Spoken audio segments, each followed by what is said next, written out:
Pernah dengar ada orang yang merasa terangsang saat melihat pasangannya tidur nggak? Well, ketertarikan seksual setiap orang tuh beda-beda ya. Mulai dari bagian tubuh pasangannya, bahkan ke orang yang sedang tidur. Fenomena ini dikenal sebagai somnofilia. Kedengarannya mungkin aneh ya buat sebagian orang, tapi ini bukan cuma sekedar unik atau berbeda. Ada sisi medis dan psikologis yang perlu kamu pahami nih. Nah, di video ini kita bakal bahas seputar somnofilia. Penasaran? Tonton dan simak video ini sampai selesai ya.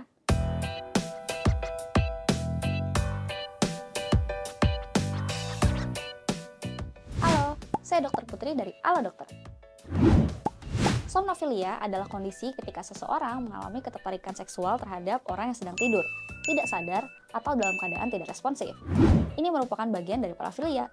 Loh, terus apa tuh parafilia? Parafilia adalah ketertarikan seksual yang dianggap tidak umum atau menyimpang dari kebiasaan pada umumnya. Misalnya nih, tertarik secara seksual pada suatu benda atau situasi tertentu. Nah, orang yang memiliki somnofilia ini tertarik dengan orang yang sedang tidur atau tidak sadar. Beberapa bentuk parafilia mungkin hanya sebatas fantasi. Tapi kalau dorongannya kuat dan sulit dikendalikan, apalagi sampai melibatkan orang lain tanpa persetujuan, hal ini bisa berdampak serius loh. Mulai dari hubungan pribadi, kondisi psikologis, maupun beresiko melanggar hukum dan etika.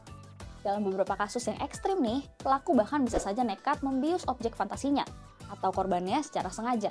Biar korbannya nggak sadarkan diri, lalu penderita somnofilia ini melakukan tindakan seksual saat korbannya tidak berdaya.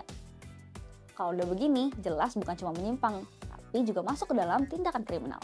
Kepuasan yang dirasakan pelaku biasanya datang dari rasa memiliki kendali penuh atas tubuh orang lain.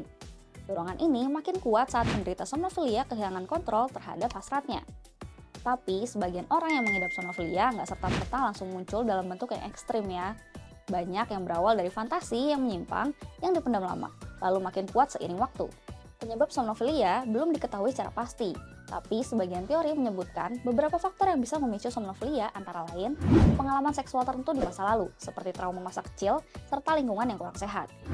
Keinginan untuk merasa dominan karena orang yang tidur tidak bisa memberikan respons atau penolakan. Dan fantasi seksual yang tertanam dan tidak disadari, yang terus berkembang jika tidak dikelola dengan tepat. Perlu diingat, tidak semua orang yang punya fantasi seperti ini otomatis berbahaya. Tapi kalau dorongannya muncul terus-menerus dan sulit dikendalikan, penting untuk mencari bantuan profesional. Terlebih kalau kamu sadar bahwa dorongan tersebut tuh nggak wajar, merasa malu, takut dihakimi, bingung harus bagaimana, serta timbul perasaan bersalah, cemas, hingga menarik diri dari lingkungan sosial. Kalau dorongan ini sulit dikontrol, penderita somnofilia bisa saja nekat melakukan tindakan yang melanggar hukum, terutama jika sudah melibatkan orang lain tanpa persetujuan. Ini tentu bisa menimbulkan dampak serius bagi semua pihak. Maka dari itu, kalau kamu merasa punya dorongan seperti ini dan mulai bingung harus bagaimana, jangan panik dan segera minta bantuan profesional seperti psikolog atau psikiater. Kamu nggak perlu bingung atau ngerasa nggak nyaman ya, karena kamu nggak sendirian kok. Kamu bisa mulai dengan ngobrol via chat dengan dokter atau psikolog lewat fitur chat bersama dokter di aplikasi Halo Dokter. Kamu bisa cerita tanpa takut dihakimi dan dapatkan jawaban langsung dari ahlinya, kayak psikiater. Kalau ternyata kamu butuh pemeriksaan lanjutan atau terapi khusus, kamu juga bisa buat janji dengan psikolog atau dokter terdekat lewat aplikasi yang sama. Jadi, jangan ragu untuk cari bantuan, oke? Langsung download aplikasi Halo Dokter setelah video ini selesai ya. Sebagai informasi tambahan nih, kalau kamu atau seseorang yang kamu kenal mengalami kecenderungan ini, ada beberapa langkah yang bisa kamu coba lakukan.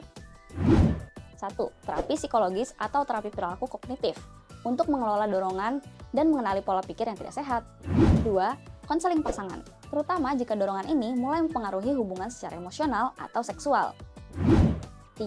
Terapi seksualitas dengan pendekatan yang lebih spesifik dan aman. Yang penting, penanganan ini dilakukan dengan pendekatan yang empatik dan profesional, tanpa stigma atau penghakiman. Oke, segitu dulu pembahasan tentang somnofilia. Kalau kamu punya saran topik kesehatan lainnya, tulis aja di kolom komentar ya, siapa tahu bisa kita bahas di video selanjutnya. Jangan lupa subscribe channel Halo Dokter juga ya, supaya kamu nggak ketinggalan info kesehatan terbaru yang pastinya bermanfaat. Stay safe, stay healthy, dan terus hidup sehat bersama Halo Dokter.